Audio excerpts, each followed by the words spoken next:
Top of the morning, my creators. It's your girl Tina, and welcome back to the channel.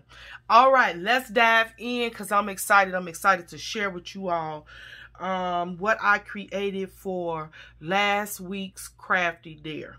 So you all that rock with me as part of the family, you know that I host a page over on Instagram called Crafty Dares, and every Sunday we are given 3 items that we're dared to create with.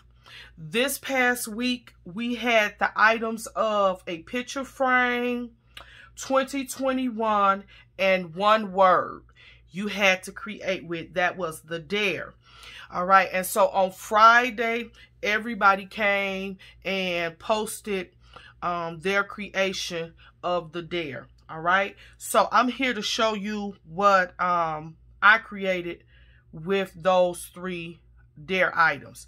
First of all, my picture frame was from Dollar Tree, and as you can see, it's just a regular picture frame, and it has like this is not painted. This is some type of material that they laid on top of the plastic or the wood.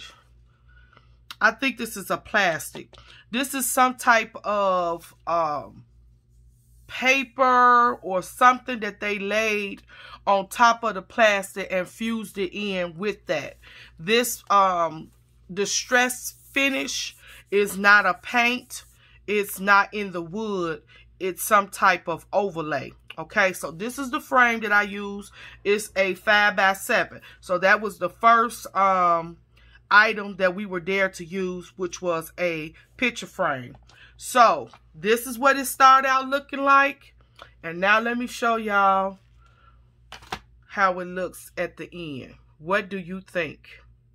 What do you think? So I was inspired by this picture frame because of the distress effect that it had. It's a white frame and it had the brown wood like coming through, right? So that was the design of whatever this overlay thing that they put on here. That's what motivated me and caused me to get this picture frame. I like that effect.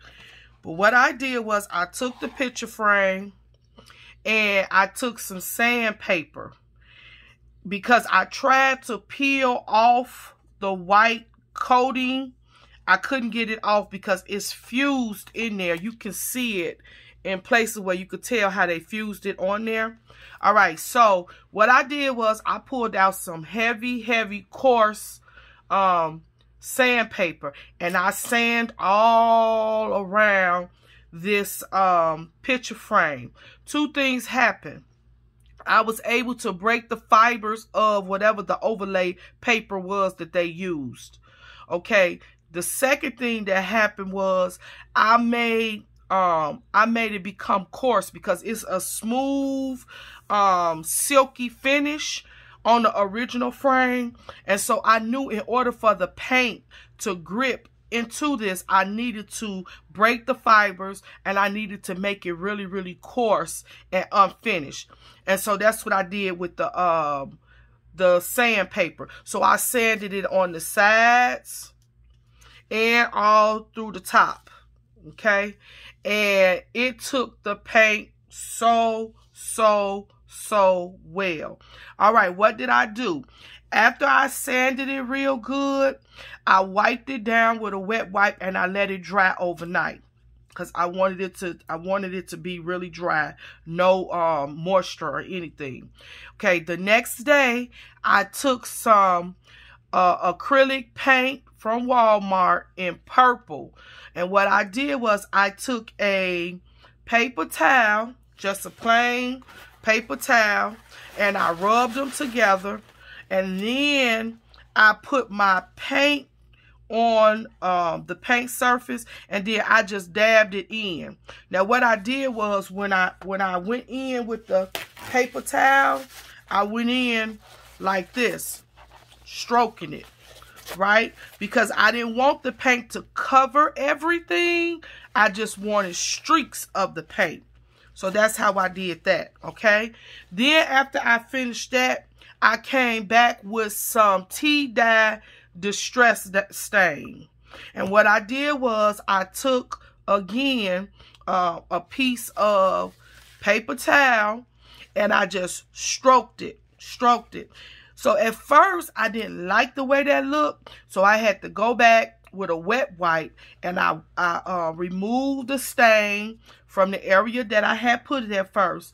And what I did was I put more paint, a little bit, let it dry. I decided to let that sit overnight.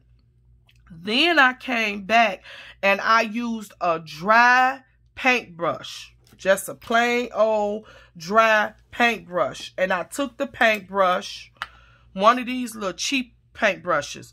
I took the paintbrush and I dabbed the distress stain on my brush, and then I just stroked it all over, and you can see the tea dye coming through as strokes on the purple. You all, I really love it. Now, another thing that I love is that you could still vaguely see the little brown parts that was in the white originally.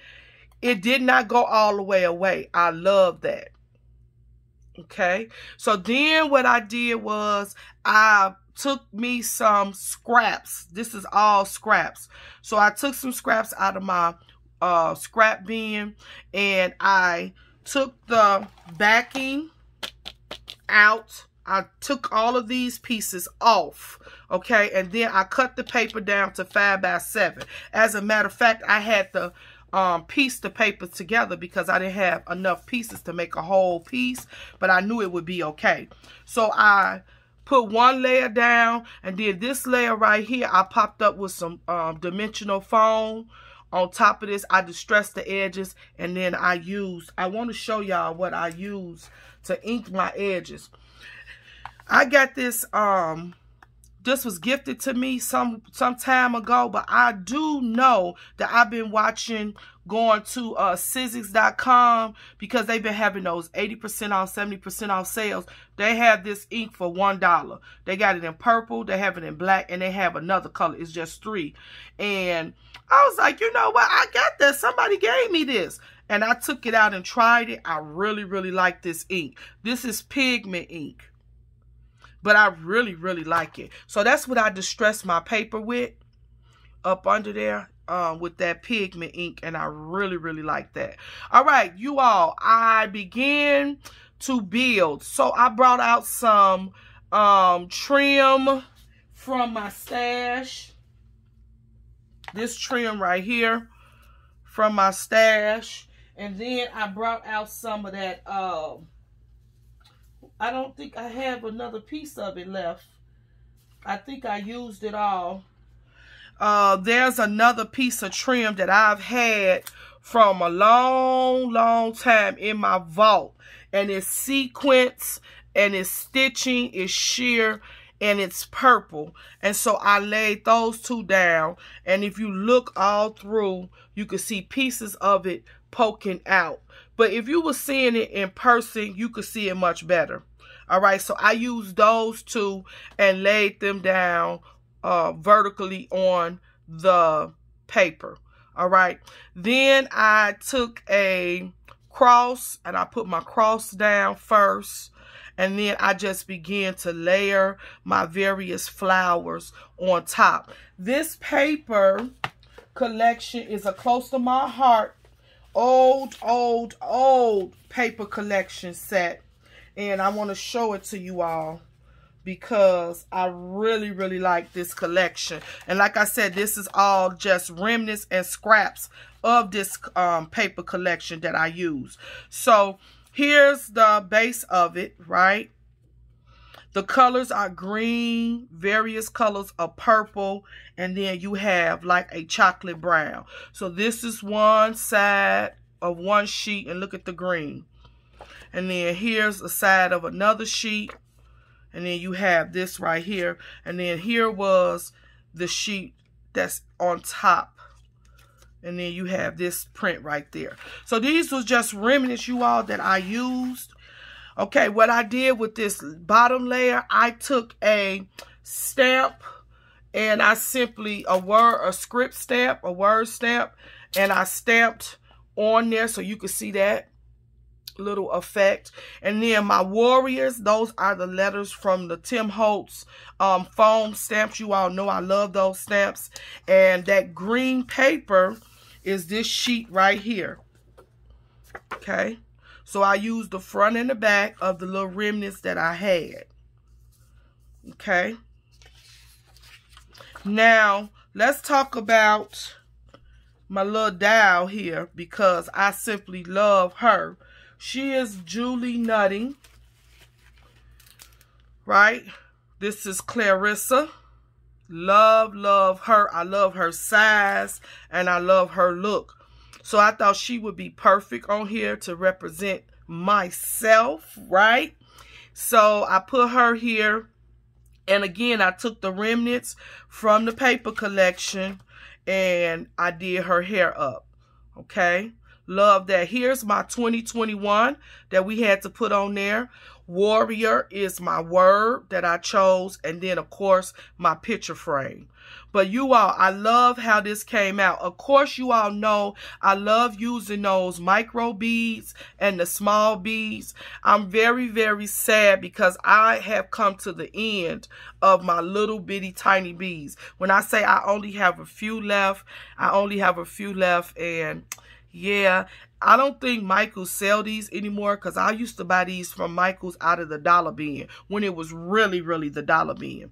And so I haven't seen them in a couple of years. I really, really wish they would bring these back, because I actually did love crafting with them. And so I also use, you all remember I told you about the little tree that I broke down that I got from Target, I think it was.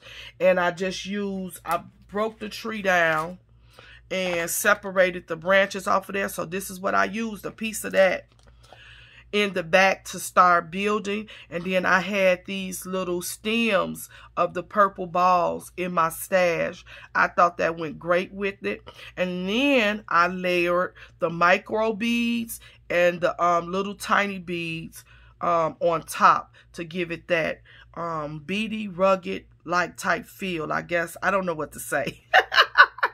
But you all, you get the gist of it. I really, really like this. With this particular dare, I knew that I was going to create something that would truly be displayed in my craft room as a reminder that I could look at it all during the year and be reminded of the word that I chose, warrior. And what is a warrior? A warrior is one that is in battle. And you know, a warrior gets wounded, but they keep going. They fall down, but they get up.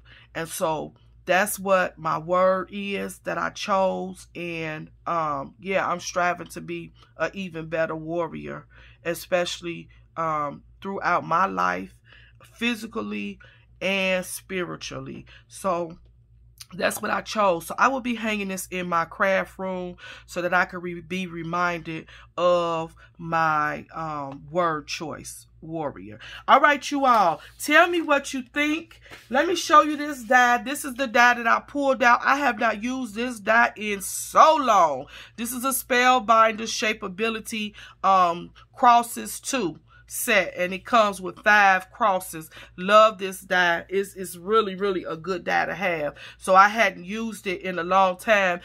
What I do with my dies, you all, I'll sit down with dies like this and I'll just cut a bunch of them with different colors, different patterns or whatever, and have them in my stash. However, I did not have this particular large one left, so I actually had to pull out this package and run this through my die cutting machine, and I did 3 layers and glued them together to make a thickness for it. But I do have all of the other ones that's in different colors, but they was not the size that I needed for this particular project.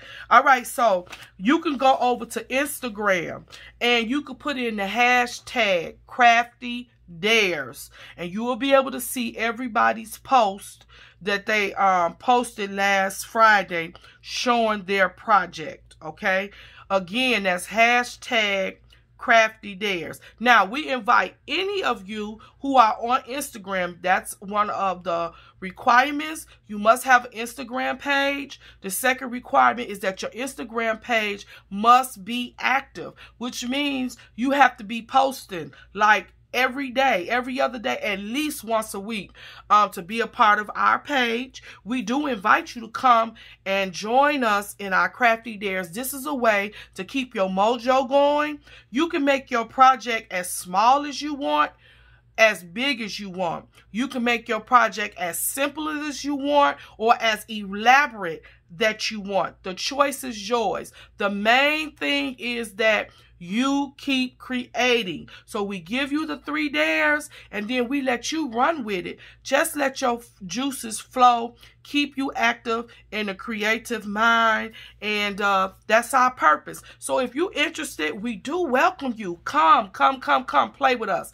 There is not a set time. If you come over, sign up for the page and you decide it's too much for you, or you're not interested anymore, or it's not what you thought it was going to be, or it does not do what we're saying that it will do for you, which is spark your creativity, then you could just simply say, you know what, I'm going to bow out. Thank you. I enjoyed it. And there's no strings attached. If you are interested, you can message me over on Instagram and tell him thank you with a letter U if you would like to be a part of the Crafty Dares. Come and play with us in 2021. All right, you all, that's it for me. Tell me what you think about my project. I love it, you all. I really, really do. I think it turned out so precious. What word would you have used if you did this project and had this Crafty Dare? What would your word be? And tell me why. Till next time, wash those hands every 15 minutes, hot water and soap. Stay blessed, family, and do what? Keep creating. Come join me over at Crafty Dares. See y'all on the next go round.